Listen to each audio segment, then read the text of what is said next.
오늘 말씀을 나누죠. 로마서 68번째 시간입니다.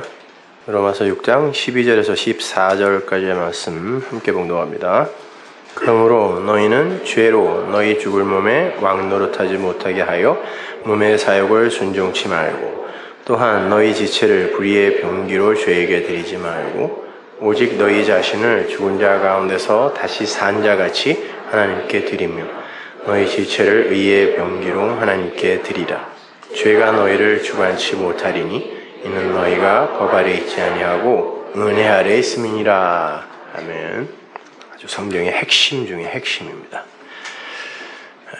제 그 세 아들들이 음악을 굉장히 좋아해요. 그리고 또 실제로 또 음악을 하기도 합니다. 특히 우리 둘째 아이는 컴퓨터 음악을 벌써 하고 있어요. 그래서 소프트웨어를 깔아서 열심히 음악을 만들고 있는데, 그 아이가 그 LP로 된 옛날 그 올디스 재즈 음반을 꼭 사고 싶다 그래서 찾고 찾다가 청계천 8가에 풍물시장이라는 데가 있더구만요.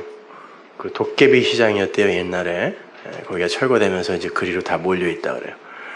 그래서 요즘은 제가 거기 가는 그 재미에 아주 그냥 스트레스를 잘 풀고 있습니다. 청계천 5가에 가서 그 시장에서 생선구이 집이나 곱창집이나 돼지 껍데기 집이나 닭 한 마리 집, 미국에서 먹던 건 거기 다 모여있더구만요. 먹고 싶었던 거는.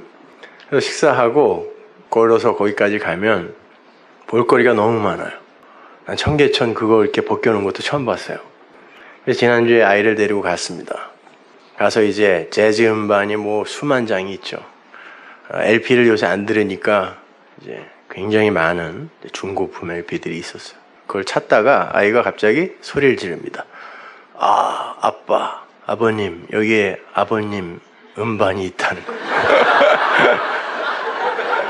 25년 전에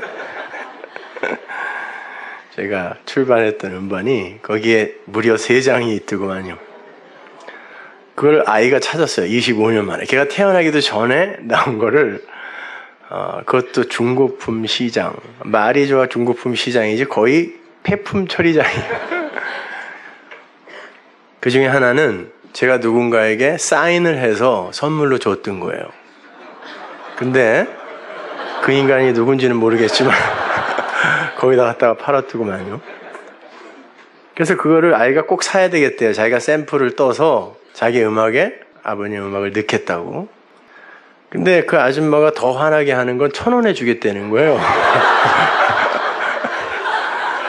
그래서 난 누가 싸게 준다 그랬을 때 그렇게 화가 나 보기는 처음이에요. 나 그 아줌마한테 그랬어요. 아줌마 제 값을 받아야지. 왜 이걸 1,000원에 주냐고. 말만 잘하면 3장을 1,000원에 주기도 하겠더라고요. 그래서 그걸 사갖고 왔어요. 사갖고 오면서 그렇게 생각했습니다.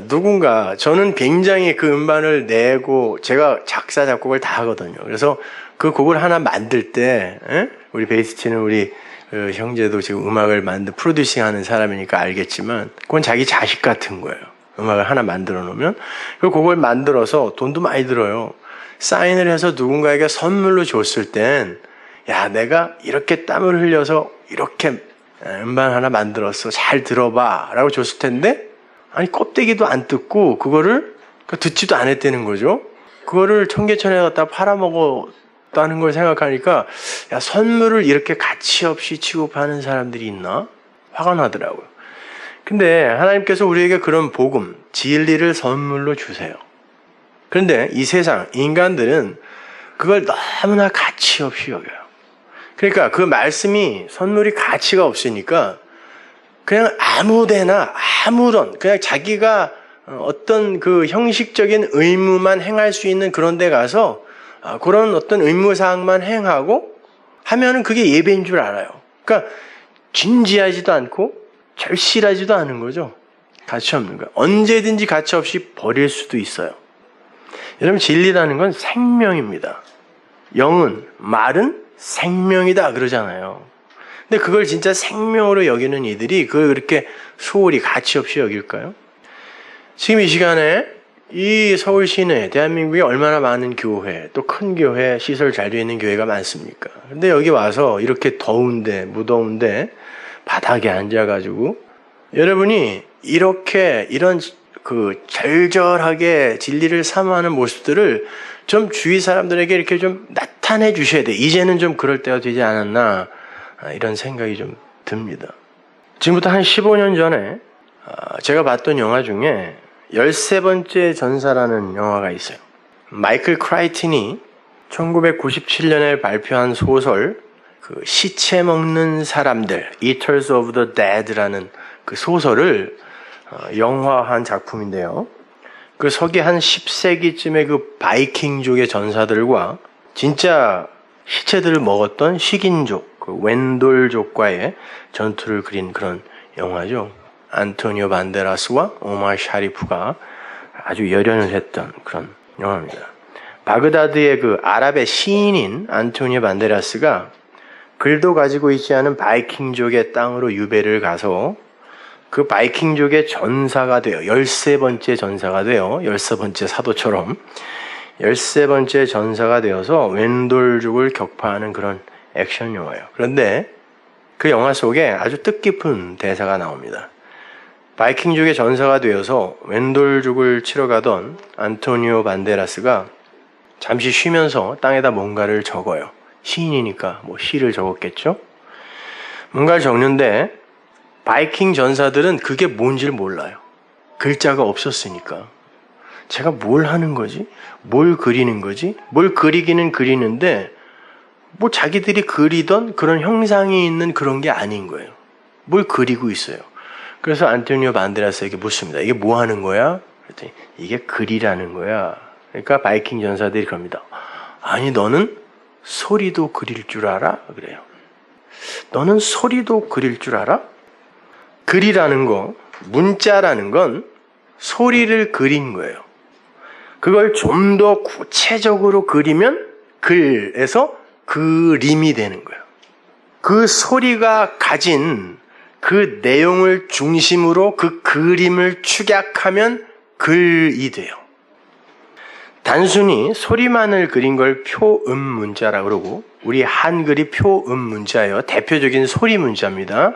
그래서 소리 문자를 갖고 뜻을 설명하기는 굉장히 힘들어요. 많은 에너지가 소모되죠. 그 의미까지 함께 그린 걸 표의 문자라고 그러죠. 굳이 분리를 하자면 성경은 표의 문자예요. 왜냐하면 하나님은 소리가 없으신 분이에요. 소리가 없는 분, 그분의 것을 그리기 위해선 그분의 뜻과 마음을 그려야 되는 거죠. 근데 단순히 이걸 소리로 읽어버리면 여러분은 그걸 잘못 읽는 거예요. 하나님의 뜻, 그 마음, 그걸 아가페라고도 하고 사랑이라고도 해요. 그걸 그려놓은 게 말씀이라 그래요. 뜻을 그리는 거예요. 하나님께서 당신의 백성들에게 처음으로 문자를 준 게 시내산에서예요. 이 세상 모든 문자의 기원이 애굽 문자입니다. 그래서 하나님이 크고 많은 나라 중에 애굽으로 들여보낸 거예요. 왜? 말을 주려고요. 말씀을 주려고, 문자를 주려고 그 문자가 유일하게 있었던 애굽으로 보내는 거예요. 모세는 애굽의 왕자로서 그 문자를 알고 있어요. 당시에는 왕족이나 제사장급에서만 문자를 알았어요. 그러나 그 애굽 문자는 상향 문자, 신에게 바치는 문자였어요. 그래서 평상문으로는 사용할 수 없는 문자예요. 한마디로 형상은 있으되 그걸 알고 익히고 있는 사람도 뜻을 몰랐어요. 그냥 신에게만 바치는 거예요. 글이라는 거, 문자라는 거, 말이라는 거는. 하나님께서 그 문자를 사용하셔서 모세에게 계명을 주시는 거예요.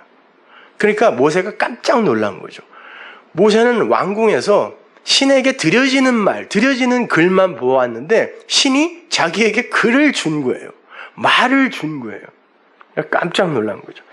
말씀드린 것처럼 모세는 그 문자의 형태는 왕궁에서 익혀서 알고 있었지만 그 내용이 무엇인지는 전혀 몰랐어요. 하나님은 40일간 그를 산 위에 앉혀놓고 그 의미를 가르쳐요. 그럼에도 모세는 그 진리를 다 깨닫지 못해요. 그게 인간의 한계예요. 그럼 어떻게 해야 돼요? 그 말이 그 안으로 들어와야 돼요. 그게 구약의 새 언약이에요. 말이 들어와야 돼요. 출애굽기 34장 29절 보세요. 모세가 그 증거의 두 판을 자기 손에 들고 시내산에서 내려오니 그 산에서 내려올 때 모세는 자기가 여호와의 말씀하였음을 인하여 얼굴 꺼풀에 광채가 나나 깨닫지 못하였더라. 아론과 온 이스라엘 자손이 모세를 볼 때에 모세의 얼굴 꺼풀에 광채남을 보고 그에게 가까이 하기를 두려워하더니.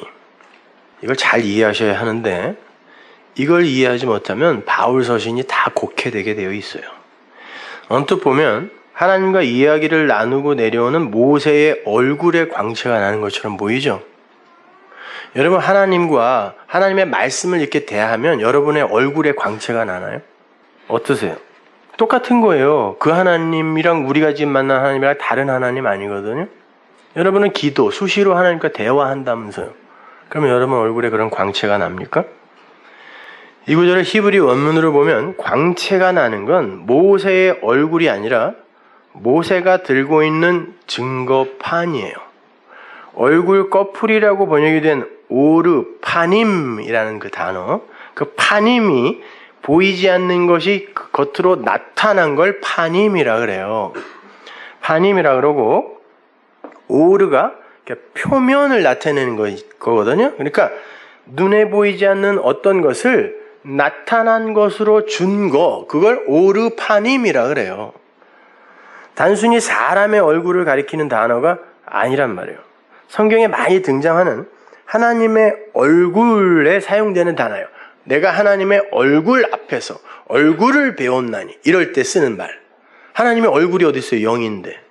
그건 하나님의 나타나신 말씀, 진리의 말씀, 그걸 내가 직면했다, 깨달았다 이런 뜻이지 하나님의 얼굴을 봤다는 얘기 아니에요, 여러분.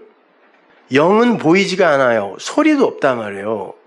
거기에 등장하는 게 파님이란 말이에요. 그걸 그냥 얼굴이라고 번역을 해놓은 거예요. 보이지 않는 하나님의 실체, 그걸 보이는 것으로 나타낸 거, 하나님의 진리, 하나님의 사랑, 이걸 보이는 것으로 나타낸 거, 그게 뭐예요? 계명, 율법, 돌판이란 말이에요. 그걸 오르파님이라 그래요. 거기에서 빛이 났어요. 그런데 그 광채가 나다라는 단어도 단순히 빛이 나다라는 단어가 아니라 뿔을 내밀다, 뿔을 건네주다라는 의미예요. 뿔은 당연히 제단의 네 뿔을 이야기하는 거예요. 그거 잡으면 사는 거죠. 뭐예요? 그래서 구약 성경이 그 뿔을 말씀, 진리로 설명한단 말이에요. 그걸 잡으면 사는 거예요. 진리를 잡으면 사는 거예요. 뿔을 건네주다 이런 뜻이란 말이에요. 모세가 하나님의 그 파님을 가지고 내려오는데 그 증거판, 그 율법이 뿔을 건네주다 이런 뜻이에요. 거기에 진리가 있더라라는 뜻이에요. 모세의 얼굴에서 그냥 광채가 막 났다 이런 뜻이 아니라. 그러나 선악구조 아래에서의 아담들은 그 진리에 가까이 갈 수 없죠. 그래서 지성소가 막혀 있었던 거예요. 못 가요. 못 들어갑니다. 모세도 그 뿔을 감지하지 못했어요. 그 광채를 깨닫지 못했더라 그래요. 자기 얼굴에 빛이 나는 걸 깨닫지 못했다는 말이 아니에요. 깨닫지 못했더라. 야다라 그래요. 아론과 이스라엘도 그 진리에 가까이 가지 못했어요. 아론은 누구? 제사장. 율법은 가까이 못 가요. 이게 30절이에요. 그런데 모세가 그들을 불러서 하나님의 말씀으로 말한다 그래요. 다바르예요. 다바르. 말하다. 말을 하자 그들이 진리로 가까이 와요. 보세요. 31절 보세요. 모세가 그들을 부르니 초청하다요. 가라. 하나님의 백성을 초청할 때 쓰는 단어를 여기 쓴단 말이에요. 그들을 부르니 아론과 회중의 모든 어른이 모세에게로 오고 모세가 그들과 말하니 이러죠. 하나님의 말씀을 전하는 거예요. 말하니 그 후에야 온 이스라엘 자손이 가까이 오는지라. 가까이 오는지라. 이 단어도 사실은 함께 눕다, 하나가 되다라는 뜻이에요. 함께 누우면 하나가 되는 거예요. 그러니까 말씀을 전하니까 하나가 되더라. 모세가 여호와께서 시내산에서 자기에게 이른 말씀을 다 그들에게 말하고, 시내산에서 하나님이 진리를 설명해 줬을 거 아니에요. 문자를 처음으로 줬으니까 그걸 40일간 설명해 준 걸 다 말하고 그래요. 다 말하고 그들에게 말하기를 마치고 수건으로 자기 얼굴을 가리웠더라. 그러죠. 또 수건으로 자기 얼굴을 가렸겠어요? 그걸 가린 거예요. 그 말, 그 계명이 적혀 있는 걸 가린 거란 말이에요. 그게 오르파님이에요. 근데 그게 뭔지 모르니까 번역하는 사람들이 그냥 얼굴이라고 이야기한 거예요. 자기 얼굴. 얼굴이 뭐예요? 얼, 영, 굴, 꼴, 얼의 꼴, 얼에 나타난 게 얼굴이란 말이에요. 원래 얼굴의 뜻이 이게 아니란 말이에요, 이거. 자, 그러니까 이러는 거예요. 모세가 하나님의 말씀, 시내산에서 받은 하나님의 말씀을 하나님의 말로 전할 때는 계명에서, 율법에서 수건이 거쳐요. 진리가 말해지니까. 그런데 그게 진리로 말해지지 않고 그냥 파님으로 존재할 때는 수건으로 가려져 있는 거예요. 아무도 몰라요. 그리고 그 가려진 거를 그대로 보고 이게 율법이야, 이게 말씀이야 라고 그 수건이 덮인 채로 보는 걸 율법주의라고 그래요. 그걸 벗기지 못하고. 이해가 안 가면 여러분 여러 번 들으셔야 돼요. 이 개념이 확실치 않으면 여러분은 만날 성경을 허투루만 보게 돼요. 곡해하게 된단 말입니다, 여러분. 그 율법, 표피적 율법의 개념은 곧 사라져 버릴 거잖아요. 그렇죠? 그래서 그게 사라져 버릴 것이기 때문에 수건으로 가렸다 그러는 거예요, 성경이. 사라질 거예요. 그 율법은 진리로 귀결이 되어야 하는 것이지 액면 그대로 수건이 덮여있는 상태로 인식해버리면 안 되는 거예요, 성경이라는 것 자체가. 따라서 그 율법을 하나님의 말씀으로 전할 때는 수건이 벗겨지게 되는 거고, 여러분은 지금 수건이 벗겨진 진리를 받는 거죠. 그 율법 자체로 파님의 상태로 있을 때는 수건으로 가려진 거예요. 그래서 이거 해, 저거 해, 이거 하지 마, 저거 하지 마, 이렇게 가려진 상태로 껍데기로만 보는 거죠. 무슨 말인지 아시겠죠? 하나님께서 그 돌판을 법궤 속에 감추어 두라고 하시고는 누구라도 거기 들어가면 다 죽인다 그랬어요. 만지기만 해, 다 죽인다 그랬어요. 줬으면은 그걸 열심히 가르쳐서 공부하라 그래야지, 가려놓고 상자 안에 넣어놓고 만지면 다 죽인다 그랬단 말이에요. 왜? 사람이 하나님이 진리를 주지 않았는데 자기의 힘과 노력과 지혜로 그리로 가까이 가게 되면 그게 곧 선악과여 죽음이란 말이에요. 가려놓는 거예요. 그 형국을 바울이 이렇게 설명을 해요. 고린도후서 3장 13절 보세요. 우리는 모세가 이스라엘 자손들로 장차 없어질 것의 결국을 주목치 못하게 하려고. 장차 없어질 게 뭐예요? 율법이잖아요. 그걸 주목치 못하게 하려고, 거기에만 주목하게 하지 못하게 하려고, 그건 아니니까 수건을 그 얼굴에 쓴 것 같이 하노라. 보세요. 출애굽기 34장을 잘못 이해하니까 지금 고린도서도 이렇게 해석을 할 수밖에 없는 거예요. 자기 얼굴을 가린 걸로. 그죠? 그러나 저희 마음이 완고하여 오늘날까지라도 구약을 읽을 때에, 보세요, 일관성을 갖고 잘 읽어보시란 말이에요. 구약을 읽을 때에 그 수건이 오히려 벗어지지 아니하고 있으니, 어디에서? 구약에서, 율법에서. 그 수건은 그리스도 안에서만 없어질 것이다. 오늘까지 모세의 글을 읽을 때에 수건이 오히려 그 마음을 덮었도다. 그러나 언제든지 주께로 돌아가면 그 수건이 벗어지리라. 주는 뭐예요? 큐리오스는 그리스도라고 번역을 해주잖아요, 성경이. 그러니까 여러분이 성경에서 주라는 단어가 나오면 전부 그리스도라고 바뀌어서 읽으셔야 돼요. 그리스도. 그러나 언제든지 주께로 들어가면 그 수건이 벗어지리라. 주는, 그리스도는 뭐예요? 영이시니, 영은 뭐예요? 요한복음 6장에서 말, 생명, 성령.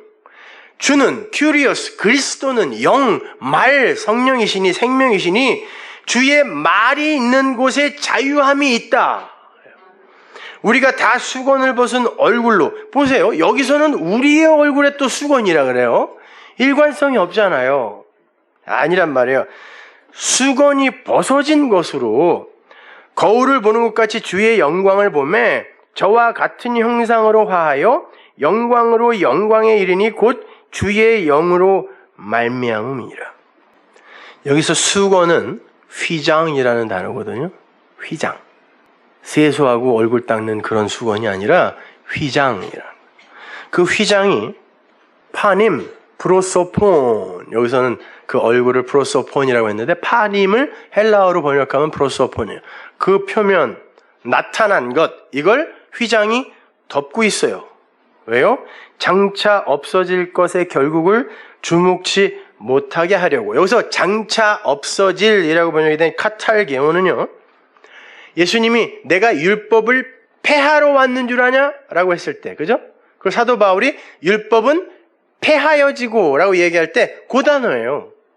율법이 폐하여지다. 그러니까 장차 폐하여질 것을 그걸 주목하면 안 되는 거잖아요. 주목하지 못하게 하려고 휘장으로 가려놨다는 거예요. 그러니까 생명나무 실과를 선악과를 따먹은 상태에 있는 자들에게 가려놓은 거는 은혜라니까요. 그런데 어떤 계명인가 하면 프로소폰, 얼굴, 프로소폰으로서의 율법이에요. 계명이에요. 그건 뭐예요? 표피적인 이해, 그 율법. 그냥 문자로서의 율법. 그걸 이야기하는 거죠. 그걸 가리는 거예요. 그건 휘장으로 가려져 있어야 돼요. 선악과가 무엇인지를 알 때 생명나무 실과를 먹은 거거든요. 그것이 선악과 생명나무 실과 다른 거 아닙니다. 창세기 보면은 동산에 나무 하나 있다 그랬어요. 단수로 쓰여 있어요. 계속 단수예요. 하나인데 그걸 선악으로 보게 되면은 그건 죽음의 나무예요. 먹으면 죽어요. 그런데 이게 뭔지를 알게 되면 그게 생명나무 실과를 먹는 거란 말이에요. 그것이. 그것처럼 율법이 뭔지를 알면, 그러니까 그 율법을 그대로 문자 그대로 이해를 해서 표피적으로 껍데기로 이해를 해서 그것에 묶여버리면 죽음이지만 그것을 통하여 그리스도라는 진리를 알게 됐을 때 그게 생명나무 실과를 먹는 거잖아요. 그게 가려져 있는 거란 말입니다. 그 자체가 가치가 있는 게 아니라 그 안에 들어있는 그 내용, 그 진리가 진짜 가치잖아요. 그래서 가려놓는 거란 말이에요. 선악과를 먹자마자 인간들이 가장 먼저 하려고 하는 게 뭐였어요? 손을 뻗어 따먹는 거. 이걸 탐심이라고 한다 그랬죠. 그거는 안 돼요. 그래서 가려야 되는 거예요. 완악한 마음을 가진 자들은 수건으로 가려진 율법을 그 가려진 대로만 받더라 그래요. 사도 바울이. 14절을 보시면 그 휘장은 그리스도 안에서만 벗겨진다 그래요. 그리고는 그게 구약을 덮고 있다. 구약을 덮고 있다. 근데 주님께로, 그리스도께로 돌이키면 그게 에피스트레포라는 단어인데요. 그건 완전히 개종하다라는 뜻이에요. 개종하다. 오늘날 기독교는 개종이 필요해요. 수선이 필요한 게 아니라. 개종을 하면 그 휘장이 벗겨지고 지성소의 실체가 훤히 드러난다는 거예요. 그게 16절이에요. 그리고는 17절에서 그 큐리오스가 영, 말이다 라고 이제 설명해 주는 거예요. 18절을 보시면요. 설상가상으로 그 수건이 모세의 얼굴도 아니고 우리의 얼굴을 덮고 있었던 것처럼 이야기를 해요. 아니에요. 제가 그 18절을 떠올려 주세요. 그걸 그 헬라어 원어 그대로 한번 직역을 해드릴게요. 그게 무슨 말인지. 뒤로부터 갑니다. 주의 영은 나타난 것을 영광으로 바꾸어 냅니다. 맨 마지막 18절 마지막 부분 뭐죠? 곧 주의 영으로 말미암음이니라 그러죠. 그게 주의 영, 말씀으로 말미암아 그 말에 의해 이런 거예요. 그러니까 주의 말씀은 그 나타난 것, 보이지 않는 게 이렇게 겉으로 특히 하나님께 겉으로 드러난 걸 우리가 독사, 영광이라고 하잖아요. 그걸 프로소폰이라 그래요. 겉으로만 나타난 그것만 보면 그걸 프로소폰이라 그러고, 그게 하나님 것일 때 그걸 영광이라 그래요. 독사, 영광.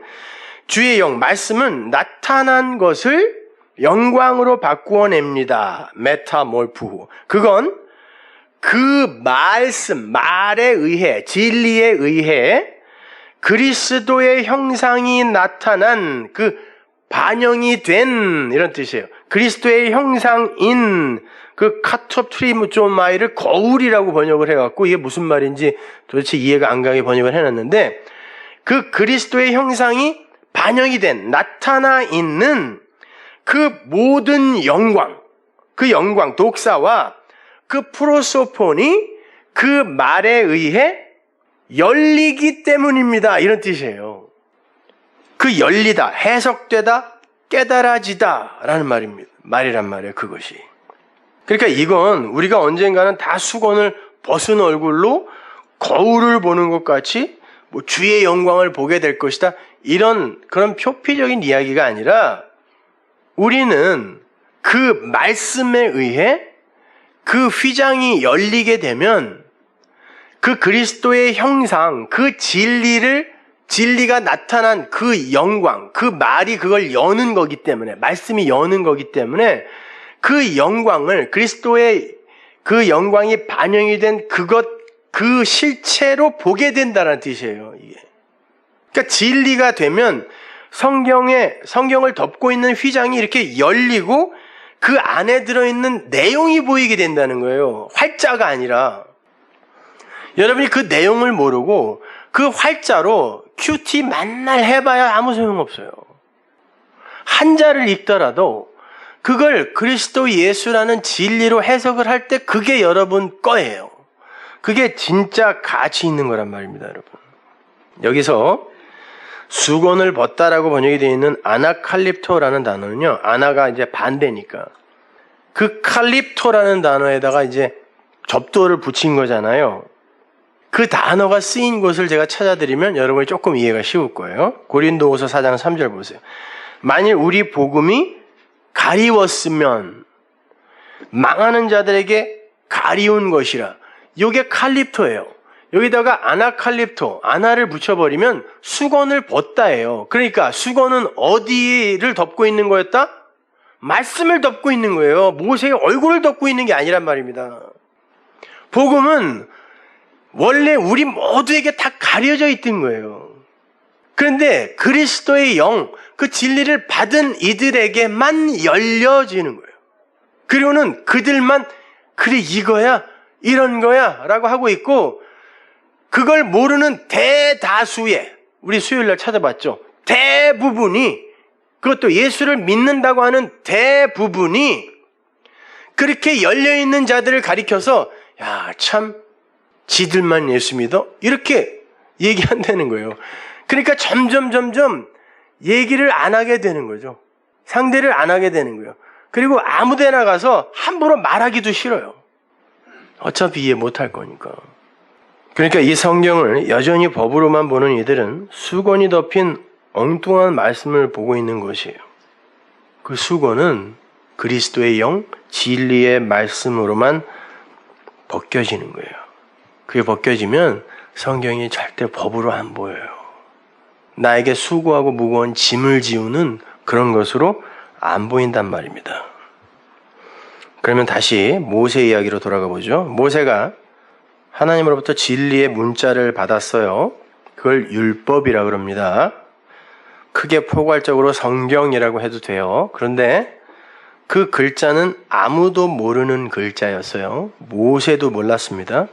그래서 하나님께서 모세에게 뭐라 그러냐면 여호수아에게 내가 한 말을 외워 들리라 그래요. 자꾸 말해줘서 외우게 하라 그래요. 왜? 모르니까 문자를요. 외워 들리라. 그래서 하나님은 그 문자를 하나하나 가르쳐 준 거예요. 그러나 그건 선악 구조 속에 인간의 마음에 담길 수 없는 하늘의 진리예요. 그래서 하나님은 모세에게 당신을 나타내실 때 당신의 이름을 여호와라 그래요. 여호와라는 그 단어는요, 그건 진짜 하나님의 이름이 아니에요. 하나님의 이름이 어디 있어요? 그건 하야동사에서 나온 건데 그걸 그냥 파자하면 내 말을 네 말로 쓰자가 여호와예요. 그러니까 여호와는 그분을 진리로 설명할 수 있는 이가 없으면 성립이 안 돼요. 내 말을 네 말로 쓸게. 네 말을 통하여 내 말, 진리를 설명할 거야. 이걸 여호와라 그래요. 히브리어가요. 그래서 모세에게 나타나면 하나님이 여호와라 그래요. 자기를. 내 말을 네 말로 쓸게. 모세가 그러죠. 난 말이 없는데요. 말이 어눌한데요. 내 말을 네 말로 쓸게. 걱정하지 마. 그런 그림이 괜히 나와 있는 거예요. 모세가 말이 굉장히 어눌했나 보다. 이런 거를 우리한테 알으라고 쓴 게 아니라 말이에요. 원래 히브리어는 자음밖에 없었다 그랬죠.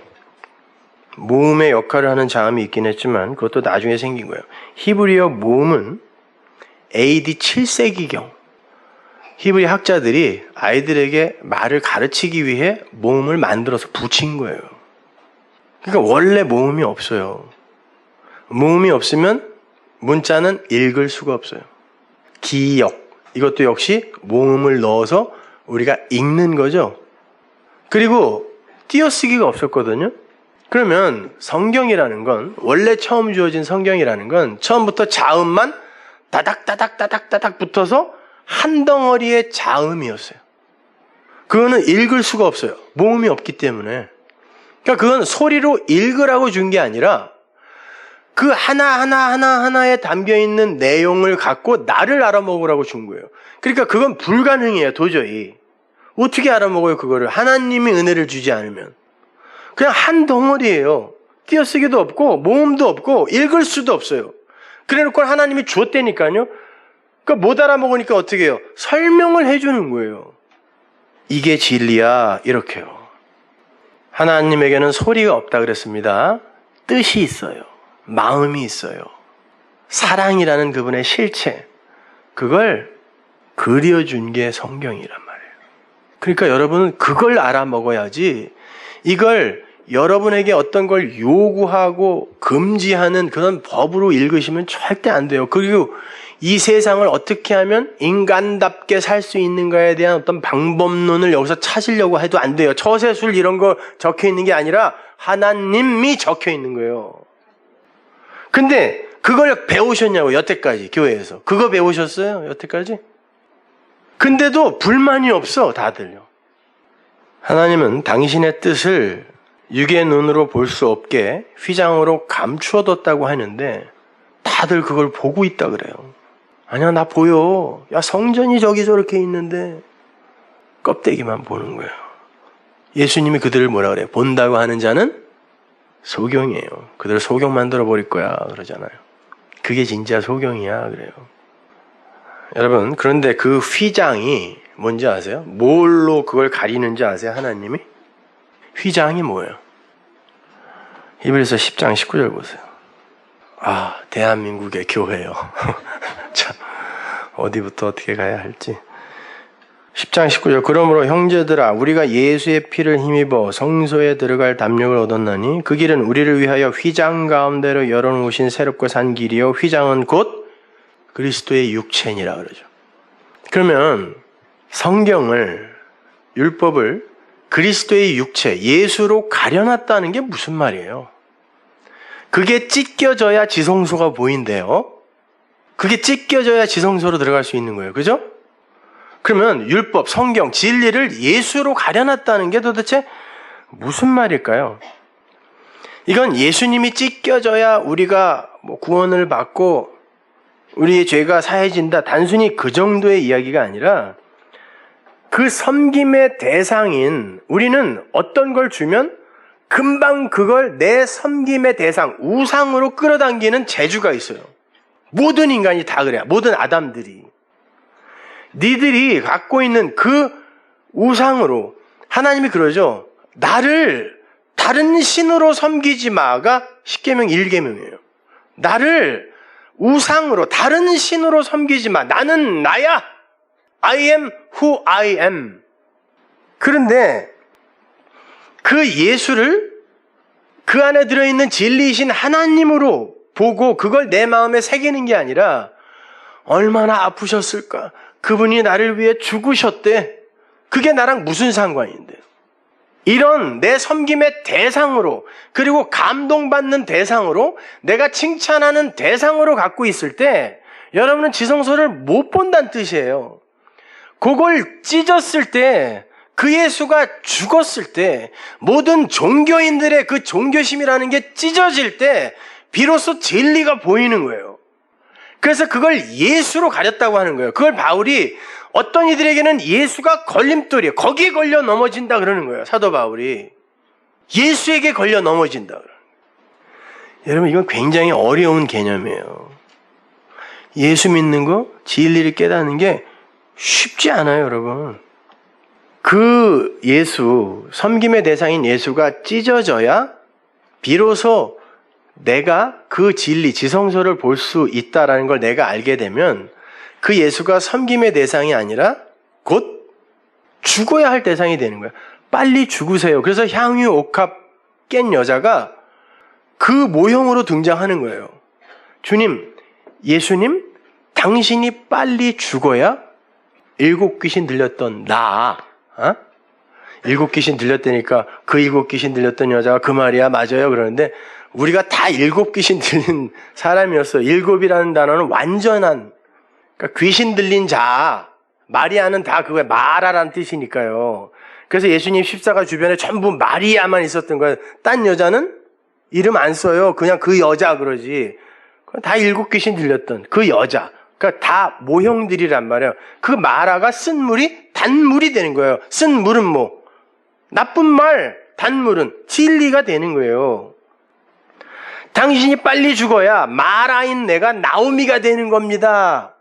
그게 향유옥합 깨서 부은 사건이란 말이에요. 그러니까 여러분은 오늘날 그런 패션 오브 더 크라이스트 같은 영화 보면서 내가 저기 있었으면 저걸 꼭 막았을 텐데 이러면 안 되는 거예요. 그럼 사단아 내 뒤로 물러가라 이렇게 되는 거예요. 예수님 빨리 죽으셔야 돼요. 이렇게 가야 되는 거예요. 빨리 죽으세요. 가서. 생각해 보세요. 여러분, 아브라함에게 하나님이 약속의 자손을 주셨죠. 그게 누구예요? 이삭. 근데 이삭을 주기 전에 하나님이 약속의 후손을 먼저 약속하셨단 말이에요. 그 말은 아브라함이 믿음의 조상이니까 교회의 대표잖아요. 내가 너를 내 후손, 내 아들, 내 약속의 후손으로 만들 거야 라는 말이었는데 아브라함이 못 알아먹으니까 아들을 주실래나? 그러니까 그래 네 수준으로 내가 설명해 줄게. 그리고 약속의 후손을 모형하는 이삭을 준 거잖아요. 그러면 그 이삭이 의미하는 바가 뭔지를 알았으면 이 모형은 나에게 소중한 게 되면 안 되는 거예요. 그래서 하나님이 죽여라 그랬더니 네 하고 휘파람 불고 간 거라니까요. 마찬가지예요. 예수, 약속의 후손이 우리에게 주어졌어요. 하나님의 아들이에요. 그러나 그 자체가 섬김의 대상이 되면 안 된단 말입니다. 왜 예수를 이 땅에 보내서 그렇게 죽이셨는지라는 그 내용, 그 진리를 내가 알 때 그건 필요 없는 거예요. 그 십자가 자체도 야 내가 어떻게 나의 죄를 위해서 그렇게 십자가에 달려 죽으셨어가 아니라 나라는 존재라는 건 그렇게 전적으로 하나님 측에서 시작하여 완성하실 수밖에 없는 거구나를 깨달았으면 그거는 가치가 없는 거라니까요. 역사 속 그걸 예수를 죽인다고 하는 거예요. 그런데 그 의미도 모른 채 십자가를 그냥 붙들고 앉아있으면서 야 어떻게 나를 위해 그런 일이 벌어졌지? 이렇게 되면은 그건 내 밖에 있는 게 되는 거라 말입니다. 대부분 요 수준에 머물러 있는 거예요. 그러니까 감동만 하는 거죠. 근데 나가면 금방 없어져, 그 감동은요. 여러분, 내 감정을 신앙이라고 생각하지 마세요. 그건 하루에도 12번씩 바뀌는 거예요. 예수님은 율법으로 이 땅에 오셨어요. 그렇다면 예수님이 하신 말씀은 전부 율법 아래에 주신 말씀이에요.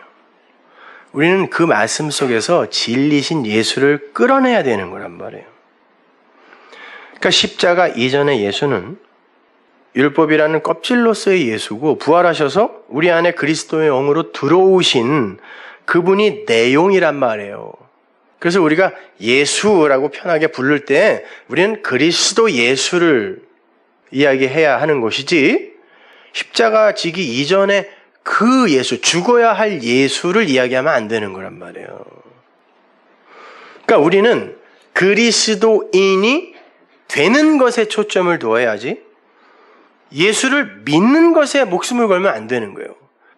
예수를 믿는다는 게 뭐냐고요, 도대체. 그리스도를 믿는 게 뭐냐고요. 왜 성경이 그리스도들, 크리스토스라는 단어를 왜 복수로 자주 이렇게 쓴다 그랬어요? 그게 그리스도가 된 교회, 그리스도가라는 게 다른 말이 아니에요. 기름 부음 받은 자, 기름은 뭐 성경에서 말씀, 진리를 갖고 있는 자, 품고 있는 자를 기름 부음 받았다 그래요. 그걸 그리스도라고 그래요. 그 진리를 다른 이에게 전해줘서 그들이 또 그 진리로 살아나는 일을 하는 게 그리스도예요. 그래서 그리스도들이라는 거예요. 그 그리스도인이 되는 것, 그것이 우리의 목적지여야지 예수를 섬기고 믿는 것이 거기에 그 수준에 멈춰 있으면 안 되는 거예요. 근데 그 그리스도가 되는 것이 무엇인지 모르고 가르침을 받은 적도 없으니까 그냥 어떻게 믿어야 잘 믿는 거지에만 몰두하는 거예요. 잘 이해하셔야 돼요. 제가 이제 율법주의나 유대주의를 부정하는 그 단계에서 이제 한 단계 더 올라간 거예요. 제가 초창기에 에베소서 요한복음 때는 구약으로 설교했어요. 똑바로 사세요. 신앙이란 건 삶입니다. 복 받고 신비한 거 보고 그러는 거 아니에요. 그러니까 성경의 그 진행 그 절차대로 설교를 한 거죠. 그랬어요. 왜? 그때는 LA를 비롯해서 전 세계가 거의 기복주의나 신비주의, 실용주의에 다 빠져 있었거든요. 그게 무슨 놈의 기독교냔 말이에요. 그래서 아니에요. 기독교는 존재의 문제지 그렇게 무슨 뭐 내가 뭘 해서 복 받고 이런 거 아닙니다.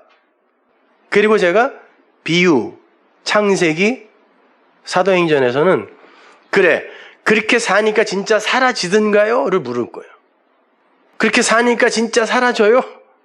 애를 써보긴 써보는데 한 방에 무너지고 계속 제자리야.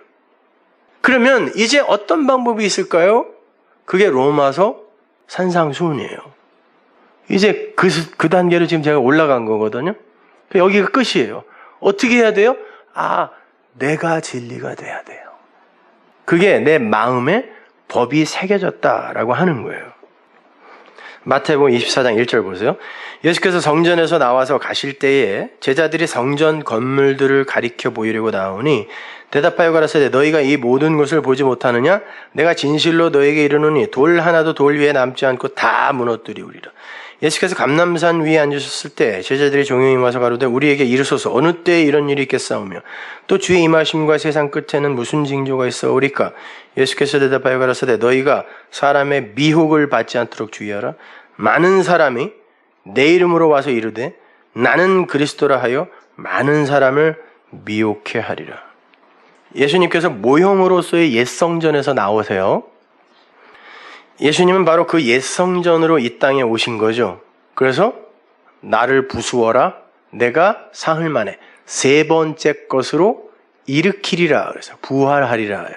내가 세 번째 성전. 첫 번째 성전은 솔로몬의 성전, 두 번째 예수, 세 번째가 그리스도예요. 그리스도 예수. 우리를 품은 바로 그게 성전. 그래서 우리를 사도 바울이 너희들은 성령에 거하는 전인 줄 알지 못하느냐? 이게 세 번째 성전이거든요. 그래서 그분은 십자가에서 돌 위에 돌 하나 남지 않은 모습으로 부수어진 거예요. 근데 제자들은 옛 성전에만 관심이 있어요. 수건이 덮여있는 그것만 보고 있는 거예요. 왜? 번쩍번쩍 빛나고 있었거든요. 율법주의는 항상 번쩍번쩍 빛나요. 사람들이 존경하는 일들을 한단 말이죠. 얼마 전에 어떤 스님 나와서 뭐 인도에 학교 짓고 뭐 도와주고 이러는 거 나오는데 사람들 다 감동하더라고. 진리가 없이 그렇게 행하는 걸 옛성전이라 그래요. 자기의라 그래요. 주님께서 말씀하세요. 어찌하여 그 진리를 보지 못하고 껍데기만 보고 있느냐? 2절에 그러죠. 어떻게 이 모든 걸 보지 못하니? 그래요. 보고서 멋지죠? 그러는데 주님은 너희들 어떻게 이 모든 걸 못 보니? 이 모든 게 다 진리인데 어떻게 이걸 못 봐? 내가 소리가 없어. 나타난 것으로 준 게 성전 아니냐? 그럼 이걸 보고 진리를 깨달아야지. 어떻게 성전만 보고 있어? 이게 그렇게 멋있다고 할 수 있어? 그러는 거예요. 그 블레뽀라는 단어가 쓰였어. 그게 뭐냐면 보다라는 단어가 4개 있다 그래서 헬라어에는 옵타노마에 그냥 보는 거. 에이돈. 그건 하나님이 뭘 보여주기 위해 이렇게 준 거. 그걸 보는 거죠. 안 주면 못 보는 거. 블레뽀는 뭐예요? 이게 뭔가 해서 시험해 보는 거니까 먹어 보다, 입어 보다. 왜 거기에 보다라는 말이 들어가 있을까요, 여러분? 이게 뭔가를 해 보는 거야. 먹어 보는 거, 입어 보는 거, 씹어 보는 거. 뭐지? 이거. 블레뽀예요, 이것이.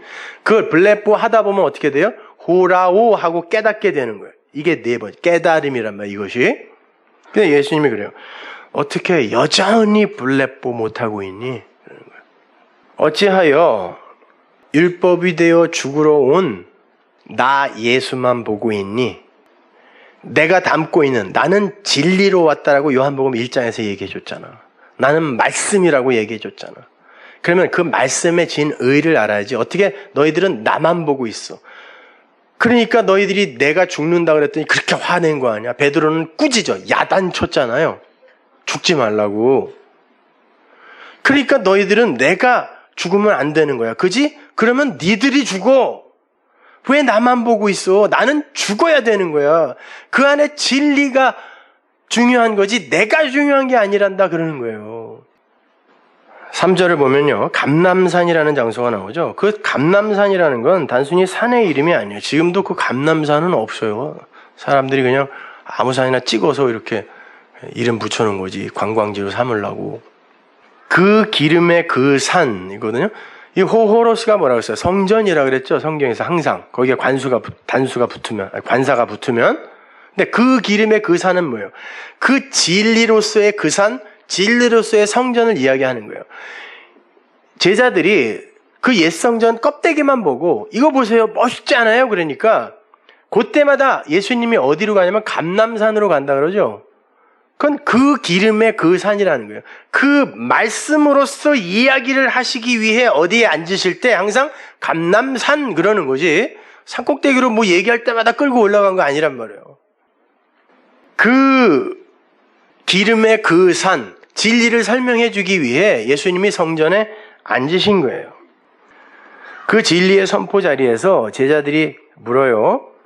이 세상의 마지막 징조로 나타나는 일들이 어떤 게 있습니까? 그랬더니 많은 이들이 나는 그리스도라고 해서 많은 사람들을 미혹하는 게 마지막 때의 징조다. 그래. 이 말은 어떤 이들이 많이 나타나서 내가 그리스도다, 내가 그리스도다 이런다는 말이 아니에요. 여기서 이 많이라는 말, 폴루스라는 단어는 대부분이란 뜻이거든요. 대부분 그래요 지금? 아니죠. 몇 명 안 돼요. 문선명, 박태선, 신천지 이렇게 몇 명 안 된다니까요. 대부분이에요. 그러니까 여기서 이 말은 무슨 말이냐면 마지막 때의 징조가 뭐냐면 대부분이 진리인 그리스도 말고 그 예수, 여기 에고에임이에요. 그 말을 이야기하는 사람이 내가 그리스도다가 아니라 에고에임이 나를 그리스도다 하는 자들, 그들이 대부분이잖아요, 지금요. 그죠? 그분을 그냥 섬기려고 하고, 그분이 하신 말을 어떻게 하면 순종하려고 하고 하는 거.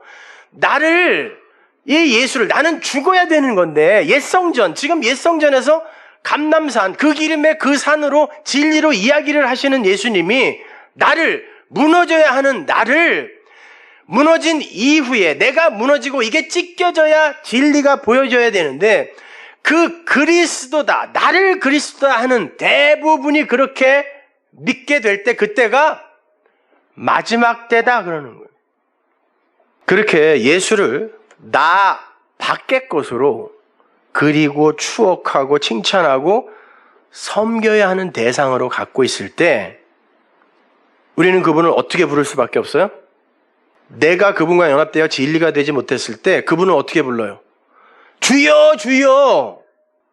내 밖에 있으니까. 그래서 예수님이 그러는 거예요. 날더러 주여 주여 하는 자는, 거기는 주여 주여 하는 자마다 다 천국에 못 들어간다 그러는데 그 말이 아니라, 그러면 주여 주여 하는 자 중에 천국에 들어갈 수 있는 사람도 있다는 말로 들리잖아요. 원어로 보면 날더러 주여 주여 하는 자는 모조리 다 그 하늘들의 나라에 못 들어간다 라는 뜻이에요. 거기서 천국도 그냥 하나님 나라가 아니라 그 하늘들, 복수예요. 하늘들, 호우라노스, 하나님의 백성들의 그 나라에 합당하지 않다는 거예요. 어떻게 하면? 나더러, 지금 죽기 전에 예수잖아요. 나더러 주여 주여 하는 자. 왜? 그 주 그리스도는 내 안에 들어와 나를 그리스도인으로 만드는, 나와 연합되는 존재지, 내 밖에 넣어놓고 주여 주여 하는 거 아니란 말이에요. 그것도 또 큰 소리로 삼창도 해. 어디 저 멀리 있는 거예요, 그거는. 에? 그들은 어떻게 된다? 마태복음 7장 21절 보세요. 나더러 주여 주여 하는 자마다 천국에 다 들어갈 것이 아니요 다만 하늘에 계신 내 아버지의 뜻대로 행하는 자라야 들어가리라. 직역을 해드리면, 내 안에서 말하는 모든 자는, 말이라는 로고스가 있다고, 내 안에서 말하는 모든 자는 절대로 주여 주여 할 수 없다. 주여 주여 하는 자들은 절대로 그 하늘들의 그 나라로 빨려 들어갈 수 없다 예요.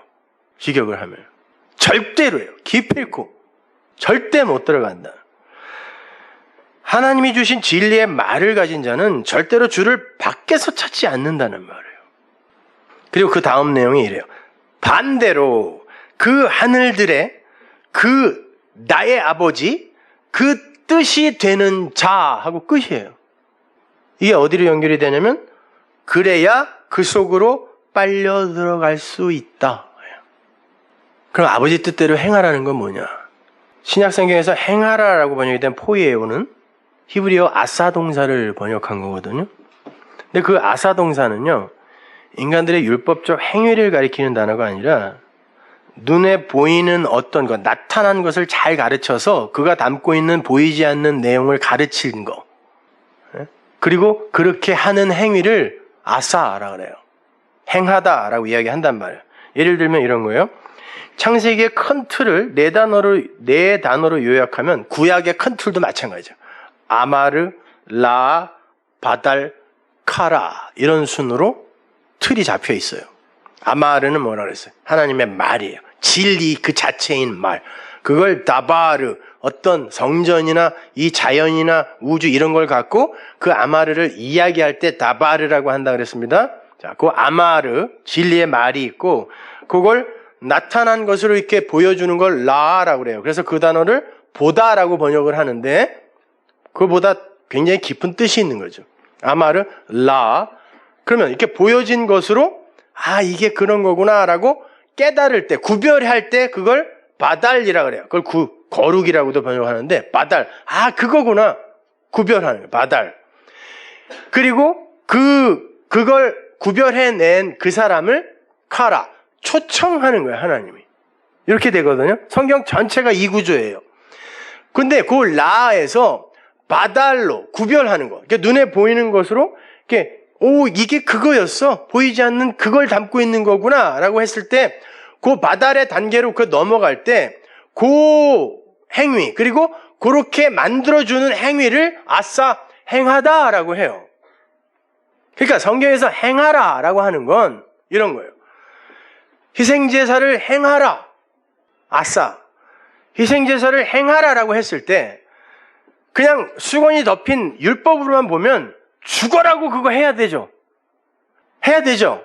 율법이니까. 희생제사 행하라 했으니까 아싸. 그러나 이걸 휘장이 벗겨진 상태에서 보는 사람은 영단번에 드려진 그 그리스도 예수의 희생 제사로 말미암아 우리가 드릴 희생 제사는 이제 다 없어진 거구나. 그러니까 우리는 희생 제사 드리면 안 되는 것이지 라고 알아먹었을 때, 그리고 그걸 알아먹게 해주는 그걸 아싸 행하다 그래요. 그걸 하나님의 뜻을 행한다라고 하는 거예요. 우리가 이번 수요일에 공부할 텐데 하나님이 우리에게 맹세하지 말라 그랬지만 어떤 데서는 맹세하라 그랬어요.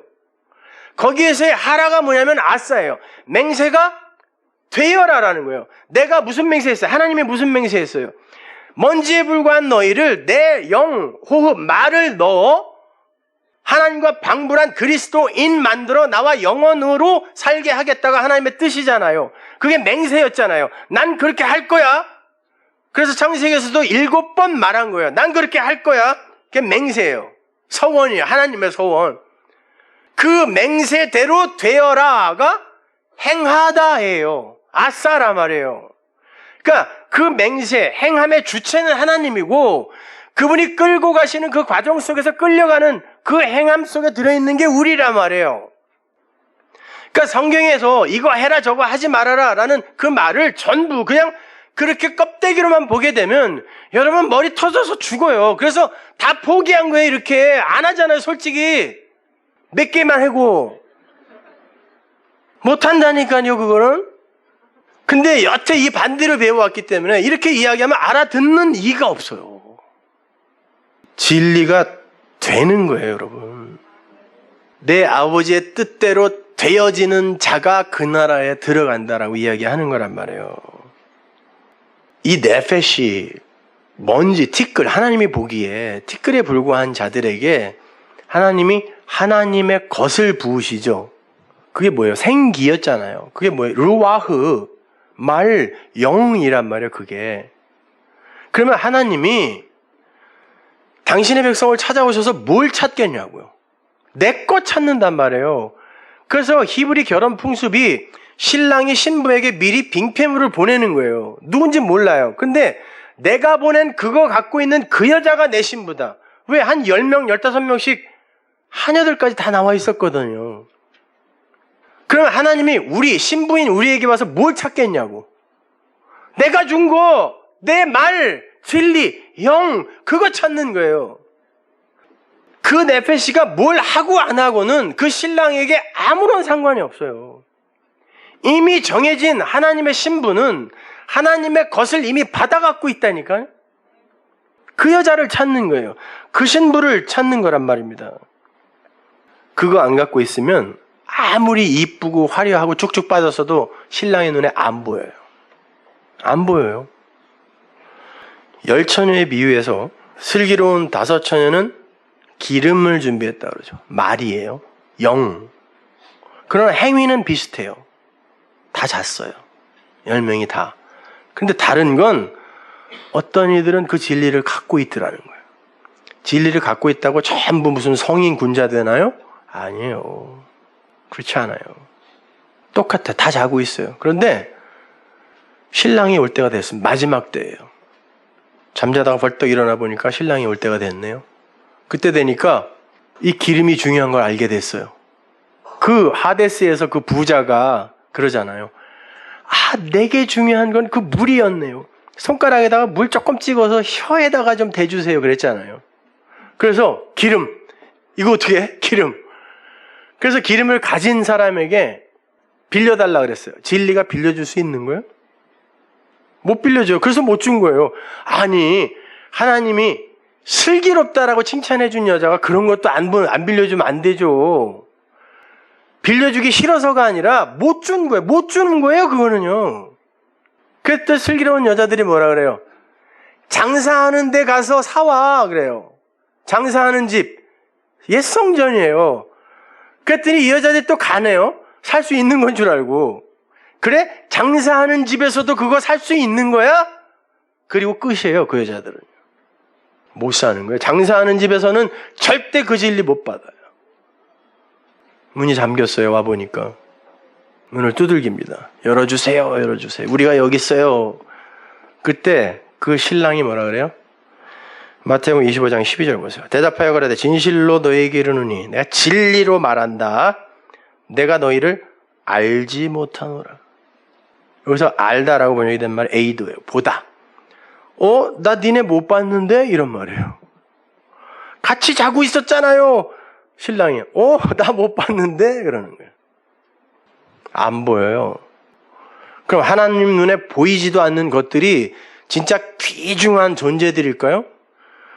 우리 먼지들이 봤을 때 이 먼지들이 인본주의니 무슨 인권이니 하면서 중요하게 보이지만 하나님 눈에는 그렇게 안 보인단 말입니다. 꼭 인본주의에 빠진 인간들이 이런 얘기하면은 저런 피도 눈물도 없는 이렇다니까요. 아니 그건 자기가 그렇게 귀중한 존재라는 걸 전제하고 있는 거예요. 그죠? 그러니 나와 같이 똑같이 존귀한 저들도 인권을 보장해달라는 거 아닙니까? 근데 어떤 놈이 와서 하나님의 은혜, 믿음, 진리가 없으면 쓰레기다 그러니까 자기한테 하는 소리 같거든요. 진리 없으면 그냥 네페시예요. 생명 없는 시체입니다. 그걸 하나님이 왜 사랑해야 돼요? 예? 여러분은 정말 사랑받을 자격이 있습니까? 이 넓은 우주에 이 우주를 만든 분이 여러분을 찾아내야 돼요? 모르는 척하는 게 맞아요. 그분이 얼마나 크신 분인지 안다면. 근데 이 선악과 따먹은 아담들은 자기가 신이거든요. 그러니까 진리를 못 받는 거예요. 그렇게 마태복음 7장에서 주여 주여 하는 자들이 뭐 했어요? 일은 무지하게 많이 했죠. 주의 이름으로 귀신 쫓아내고 권능 행하고 구제하고 뭐하고 근데 왜 나를 모른다고 하세요? 주님이 뭐라 그래요? 나 안 보여. 나 안 보여. 내가 도무지 너희를 알지 못하느라. 나 못 봤는데? 못 봤는데? 그게 중요한 게 아니에요. 아니, 여러분이 이 인간 세상에서 사니까 인간답게 사세요. 제발. 불교인들보다 이슬람 교인들보다 더 인간답게 사세요. 그러나 그것으로 여러분의 가치를 주장하면 안 돼요. 그렇게 살지 말라는 거 아니에요. 이왕이면 법륜인지 뭔지 그 스님보다 더 열심히 우리 남들 도우면서 삽시다. 왜 그런 걸 안 해요? 하자니까요.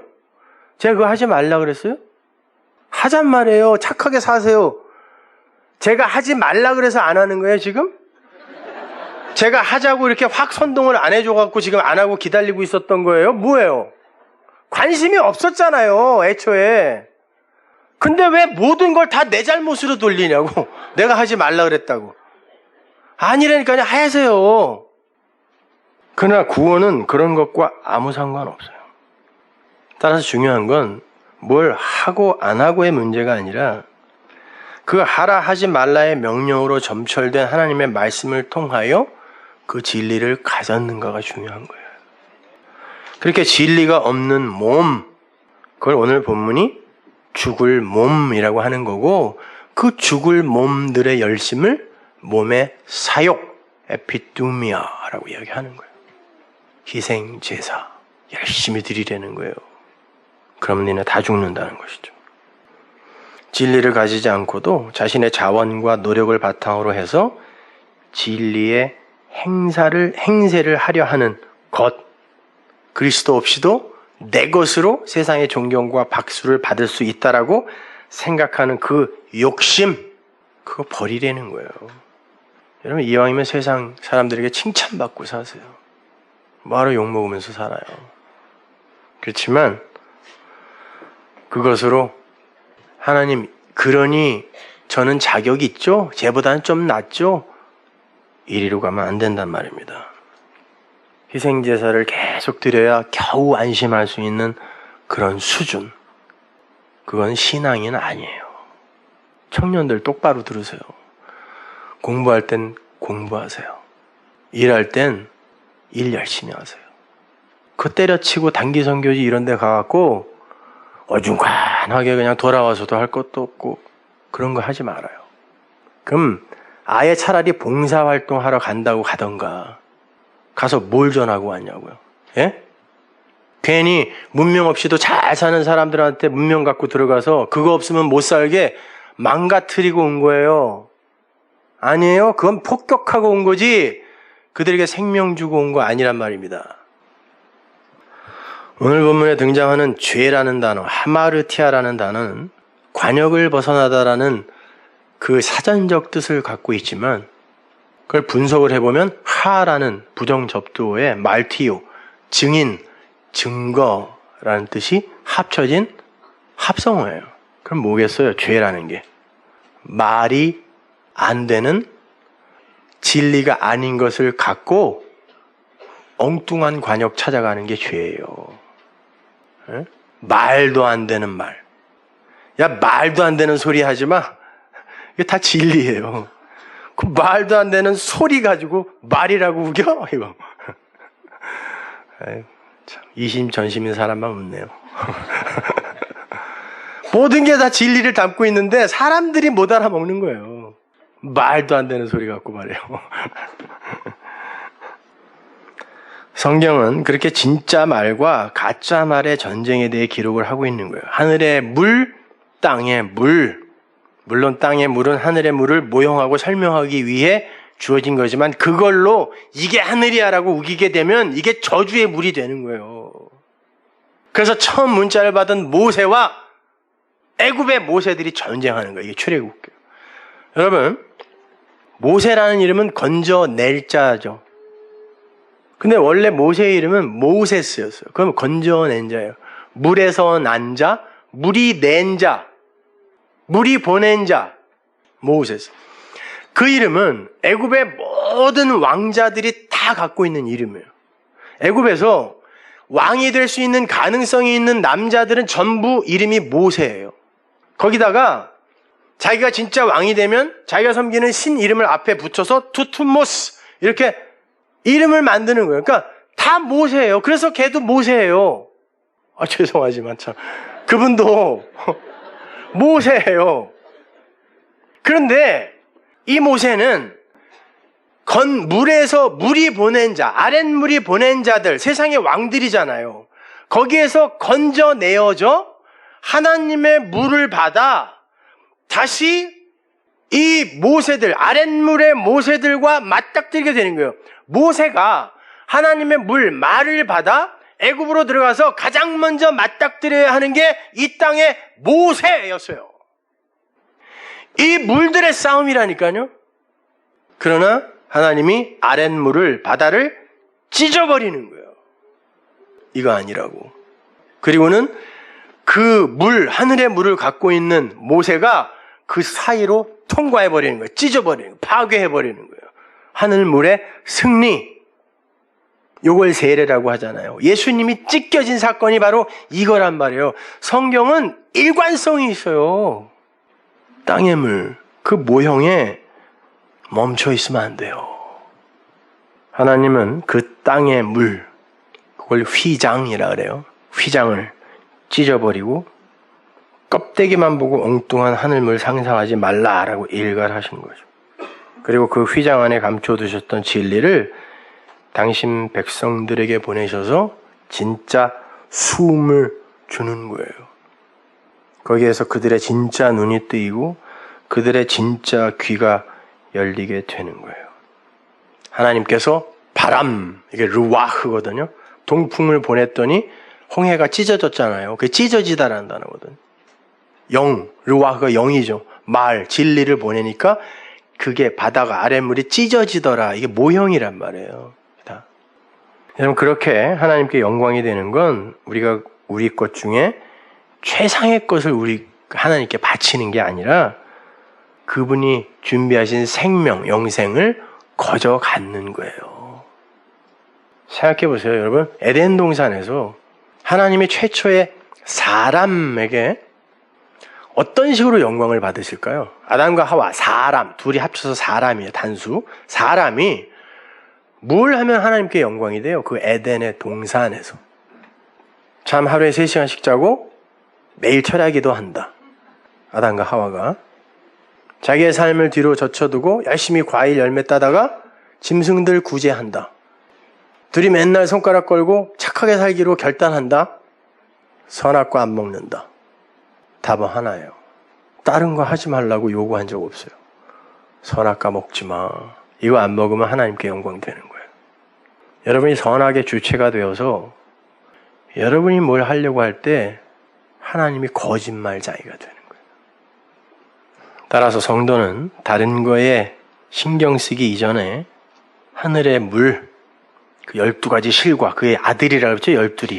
열둘이라는 그 아들이라는 열매를 맺게 하는 생명의 물, 진리를 가지는 것에 집중해야 되는 거예요.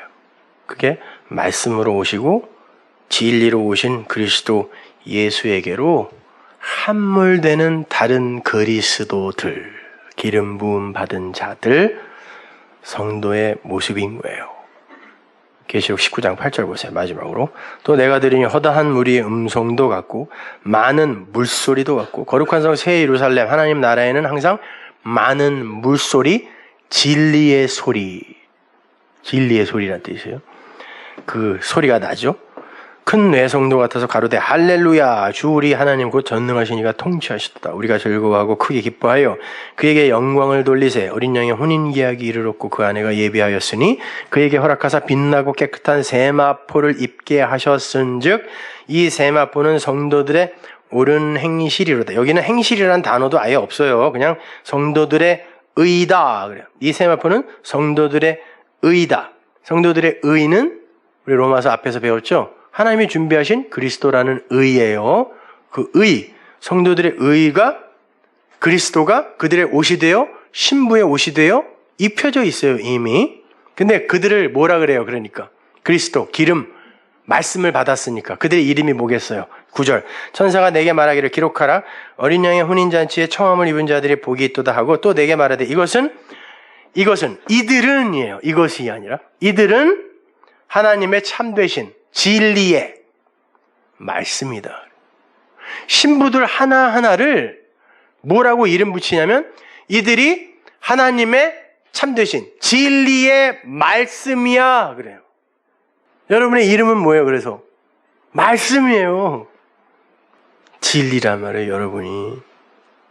그러니까 하나님의 약속이 내 안에서 성취가 되고 이루어지는 자로 사는 게 성도지, 그 약속이 이루어지는데 일조를 하는 자로 살겠다고 하는 게 성도가 아닌 거예요. 성도는 그렇게 하나님의 뜻과 하나님의 마음을 삶으로 그려내는 자예요. 근데 하나님의 뜻이 뭐라 그랬어요? 네페시, 먼지에 불과한 것, 그들 안에 진짜 중요한 하나님의 숨, 호흡, 르와흐, 푸뉴마, 영을, 말을, 진리를 넣어 그를 하나님과 방불한 하나님의 아들로 만드는 게 하나님의 뜻이니까 그게 여러분 안에서 이렇게 여러분이 삶으로 그려내야 하는 말, 글이라면 여러분의 삶이 어떻게 돼야 되겠어요? 여러분은 쇠하고 그 진리가 흥하는 그런 모습으로 삶이 그려져야 돼요. 그게 말씀들의 삶이에요. 이해가 가세요? To be continue. 기도하겠습니다. 하나님 은혜를 감사합니다. 아버지 하나님, 하나님의 말씀이 실종되고 곡해되어지고 오해되어지고 있는 이 시대에 하나님 우리에게 이렇게 진리를 나눌 수 있는 시간과 기회를 허락해 주심을 감사합니다. 이게 얼마나 복되고 가치 있는 시간인지 우리 마음속에 새겨주셔서 더욱더 진지한 신앙생활을 할 수 있게 도와주시옵소서. 예수님의 이름으로 기도합니다. 아멘.